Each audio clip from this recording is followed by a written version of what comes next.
बिस्मिल्लाहिर्रहमानिर्रहीम। अस्सलाम वालेकुम नाज़रीन, मैं हूँ साकिब बशीर। आज एक बड़े अहम मौजू पे बात करनी है। तोशा खाना फौजदारी केस भी था, तोशा खाना नैब केस भी है, तोशा खाना रेफरेंस भी था।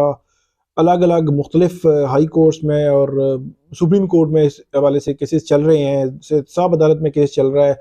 तो इसके हवाले से हम बात करेंगे, बड़ी इंपॉर्टेंट है क्योंकि इसका बड़ा लिंक बन रहा है आइंदा जो इलेक्शन होने जा रहे हैं कि उन इलेक्शंस से पहले इमरान खान क्या अहल हो जाएंगे या नाअहली ख़त्म हो सकेगी या नहीं हो सकेगी।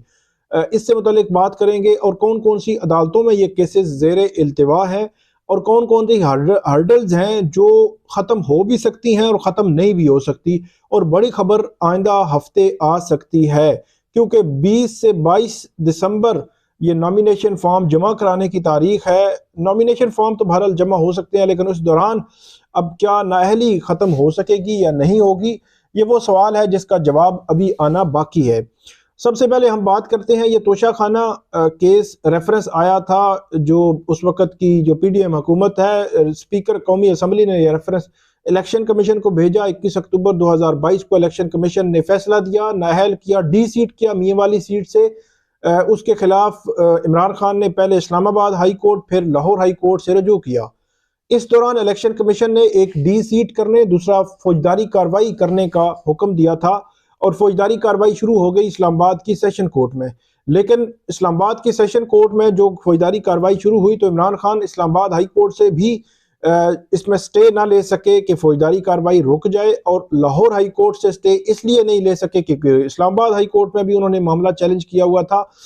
तो 5 अगस्त को सजा हुई और वो जेल में चले गए, फिर उनकी सजा मुअत्तल हुई और वो अब जमानत पे हैं। इस वक्त इमरान खान जो है वो तोशा खाना जो नैब केस और 190 मिलियन पाउंड केस में अडियाला जेल में कैद हैं, अंडर ट्रायल प्रिजनर हैं। तो इसमें हुआ ये कि अब जो मामला सामने आया है कि इमरान खान ने तोशा खाना जो फौजदारी केस है उसका फैसला मुअत्तल करने की दरख्वास्त इस्लामाबाद हाई कोर्ट में दायर की। इस्लामाबाद हाई कोर्ट के चीफ जस्टिस आमिर फारूक और जस्टिस तारिक महमूद जहांगीरी ने उस पर समाअत की। इसी दौरान यहाँ पे जेर समाअत थी दरख्वास्त, तो लाहौर हाई कोर्ट में भी दरख्वास्त इमरान खान की तरफ से दायर कर दी गई और लाहौर हाई कोर्ट के सिंगल बेंच ने मामला 5 रुकनी बेंच को भेज दिया। तो अब दोनों अदालतों में ये मामला किस किस नहज पे हैं, किस स्टेज पे हैं और क्या आगे बढ़ सकते हैं या नहीं बढ़ सकते, या क्या इमरान खान को रिलीफ मिल सकता है या नहीं मिल सकता, इस पे बात करते हैं। इस्लामाबाद हाई कोर्ट में जो इमरान खान की जानिब से दरख्वास्त दायर की गई वो सरदार लतीफ़ कोसा ने दायर की और उन्होंने ये कहा कि जो सज़ा पहले मुअत्तल करके हमें ज़मानत दी गई है, अब फैसला मुअत्तल करके हमारी नाअहली भी ख़त्म कर दें। यह दरख्वास्त है और इसमें इलेक्शन कमीशन ने जो मौक़िफ़ रखा था इस्लामाबाद हाई कोर्ट के सामने कि इमरान खान का फैसला मुअत्तल ना किया जाए, उनकी दरख्वास्त ही काबिल समाअत नहीं है और इमरान खान की दरख्वास्त खारिज की जाए, मुस्तरद की जाए। तो चीफ जस्टिस आमिर फारूक और जस्टिस तारिक महमूद जहांगीरी ने 11 दिसंबर को यह समाअत की थी और फैसला महफूज कर लिया था। इस पर इस वक्त तक भी फैसला महफूज है और बज़ाहिर अभी तक खबर नहीं है, लेकिन बज़ाहिर मुझे ऐसे लगता है कि आइंदा हफ्ते इसका फैसला आ सकता है। अब फैसला आ जाए या ना आए, दोनों सूरतों में क्या हो सकता है। अगर फैसला फॉर एग्जांपल आता है कि इमरान खान के खिलाफ जो फैसला है वो भी मुअत्तल किया जाता है कि इमरान खान, अगर फैसला मुअत्तल हो गया तो वो अहल हो जाएंगे, अहल होंगे तो इलेक्शन में हिस्सा ले सकेंगे। अगर फैसला मुअत्तल नहीं होता तो इमरान खान इस फैसले को यकीनी तौर पर सुप्रीम कोर्ट में चैलेंज करेंगे और सुप्रीम कोर्ट अगर इस पर जल्दी फैसला देती है तो रिलीफ भी मिल सकता है, नहीं भी मिल सकता, दोनों सूरतें होती हैं, लेकिन नेक्स्ट फोरम उनके पास मौजूद होगा। अब इस दौरान जो लाहौर हाई कोर्ट में इमरान खान ने दरखास्त दायर की थी, वहां पे मामला ये हुआ कि एक रुकनी जो बेंच था, उस सिंगल बेंच ने मामला भेज दिया 5 रुकनी बेंच को और 5 रुकनी बेंच में पहले ही 2-3 केसेस लटके हुए हैं, अटके हुए हैं कि इमरान खान ने तोशा खाना रेफरेंस का 21 अक्टूबर 2022 का जो फैसला चैलेंज किया था इस्लामाबाद हाई कोर्ट में, फिर लाहौर हाई कोर्ट में गए थे तो लाहौर हाई कोर्ट ने कहा था कि क्योंकि मियाँ वाली सीट से वो डी सीट हुए हैं तो इसलिए ये जुरिस्डिक्शन हमारी बनती है अब लाहौर, लेकिन इस्लामाबाद हाई कोर्ट से आप विड्रॉ करके ले आए। इस्लामाबाद हाई कोर्ट ने जनवरी से दिसंबर तक विड्रॉल भी नहीं दिया और डिसमिस कर दी दिसंबर में। अब वो सुप्रीम कोर्ट चले गए इमरान खान के हमें विड्रॉ करने की इजाजत दी जाए, हम लाहौर हाई कोर्ट में ये केस चलवाना चाहते हैं और 5 मेंबर बेंच ये केस सुनेगा।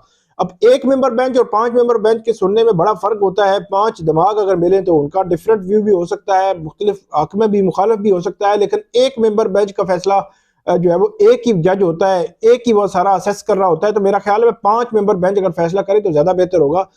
अब इसको अगर इसका क्रक्स हम निकालें तो क्रक्स ये बनता है कि अब इस्लामाबाद हाई कोर्ट ने जो फैसला महफूज किया हुआ है उसमें तवक्को भी है लेकिन इम्कान भी है, लेकिन इसके साथ साथ ये चीज इस्लामाबाद हाई कोर्ट को भी महसूस करनी चाहिए कि वो एक पॉलिटिकल फिगर है इमरान खान। तो इमरान खान का फैसला आप हर 2 सूरतों में आइंदा हफ्ते उनको दे देना चाहिए, क्योंकि इलेक्शन आ रहे हैं।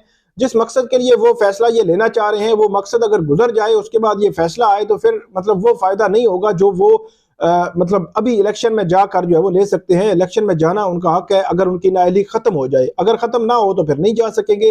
लेकिन इस्लामाबाद हाई कोर्ट क्या फैसला देगी, या हमेशा की तरह एक तवील मुद्दती जो है वो उसको महफूज रखेगी। दूसरी तरफ नवाज शरीफ साहब के केसेस में हमने देखा कि जो बहुत जल्द जो है वो फैसले आते रहे हैं और सेम डे फैसले आते रहे हैं, महफूज हुए, साथ ही फैसला आ गया। तो इस तरह जो है वो ये रवायत बाकी केसेस में भी होनी चाहिए, हाई प्रोफाइल के जो केसेस हैं। लेकिन इंतजार है हमें भी कि इस्लामाबाद हाई कोर्ट कब फैसला देती है। फिर लाहौर हाई कोर्ट में जो मामला है उसमें इलेक्शन कमीशन को नोटिस तो हो गया है, लेकिन वहां लाहौर हाई कोर्ट कह रही है कि आपने इस्लामाबाद हाई कोर्ट में भी मामला चैलेंज किया हुआ है, तो हम कैसे सुन सकते हैं। तो 2 हाई कोर्ट्स के जो दरमियान एक मामला जो है वो अटका हुआ है, लटका हुआ है। लेकिन क्या इस्लामाबाद हाई कोर्ट अब जो उन्होंने दरखास्त दायर की हुई है इमरान खान ने, क्या उसको एक्सेप्ट करती है या नहीं करती, ये वो बड़ा सवाल है जिसका जवाब अभी आना बाकी है। और विड्रॉल की जो इमरान खान की दरखास्त है वो सुप्रीम कोर्ट ऑफ पाकिस्तान में पड़ी हुई है।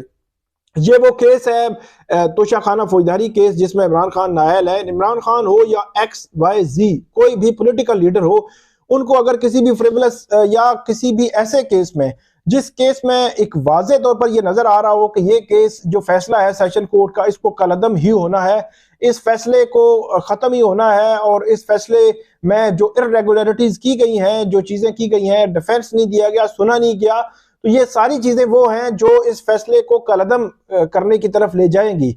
तो ऐसी सिचुएशन में अगर किसी मुल्जिम को आप जमानत इसलिए दे देते हैं कि उसको ये ना हो कि आज से 1 साल के बाद अपील डिसाइड हो, तो वो जमानत वाला जो 1 साल गुजरा होगा जेल में उनका, अगर उनकी बरियत हो जाए तो उसका मुदावा कौन करेगा। तो मेरा ये ख्याल है कि अपील के तनाजुर में भी इसको इसी तरह देखा जाना चाहिए जिस तरह आप सजा जो जेल में सजा के तनाजुर में देखते हैं कि अगर आज उनकी नाअहली बरकरार रहती है तो नाअहली बरकरार रहने से वो इलेक्शन में नहीं जा सकेंगे। इलेक्शन हो गए तो फिर नाअहली खत्म हो गई, तो फिर जो इलेक्शन में नहीं जा सकेंगे, जा सके होंगे, तो उसका मुदावा कौन करेगा। वो उसी तरह ही जिस तरह जेल में रहने से अदालत ये कहती है कि बेल दे दें, इसी तरह नाअहली भी खत्म हो जानी चाहिए बज़ाहिर ये है। लेकिन इलेक्शन कमीशन के वकील कहते हैं कि ऐसा लॉ नहीं मौजूद नहीं है और ये नहीं बनता और इमरान खान की दरखास्त खारिज की जाए। लेकिन मेरे ख्याल में आइंदा हफ्ते इस हवाले से कोई बड़ी खबर आ सकती है दोनों सूरतों में कि इमरान खान की नाअहली खत्म होगी या नहीं होगी। तो ये थी updates Islamabad high court, Lahore high court, supreme court of Pakistan में। तो आइंदा भी हम आपको अपडेट करते रहेंगे, इस पे में फीडबैक जरूर दीजिएगा। अल्लाह हाफिज।